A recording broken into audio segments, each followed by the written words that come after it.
श्री स्वामी समर्थ. जय शंकर सर्वांना. पहिल्या श्रावण सोमवारच्या आणि नागपंचमीच्या तुम्हा सर्वांना खूप खूप शुभेच्छा. आज नागपंचमी. नागोबा काढून घेतला. नागोबाची अशी पूजा केली बघा. दूध, लाह्या आणि फुटाणे घेतले. त्यानंतर बघा अशी शिमला मिरचीचे आलू भरलेले तुम्ही कधी केली का? नसेल केली तर चला मी तुम्हाला रेसिपी सांगते. 5-6 आलू घेतले बघा. आलू उकडून घ्यायची. त्यानंतर शिमला मिरचीचे छान मधातले सगळं काढून घ्यायचं बघा, देठ ते आणि बिया पण पूर्ण काढून घ्यायच्या. अशा चिरून घ्यायच्या बघा त्याला. आणि उकडलेले आलू आहे ना त्याला छान असे मॅश करून घ्यायचे बघा. चटणी मीठ टाकून परतून घ्यायचे.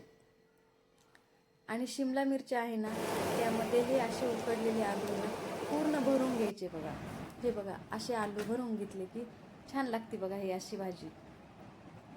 त्यानंतर कढईमध्ये तेल टाकायचं, जिरे मोहरी टाकायचं आणि हे आलू भरलेली शिमला मिरची त्यात टाकून द्यायची आणि कमी गॅसवरती छान असं परतून घ्यायची. ही भाजी एकदा करून बघा आणि खाऊन बघा, खूप छान लागते. त्यानंतर मी दाखवला महाराजांना नैवेद्य. तुम्हाला माझे व्हिडिओ आवडतात का? आवडत असल्यास नक्की लाईक, कमेंट आणि शेअर करा. तुम्ही माझे व्हिडिओ कुठून बघत आहात ते सुद्धा सांगा. चला, श्री स्वामी समर्थ. जय शंकर. भेटूया उद्याच्या व्हिडिओ.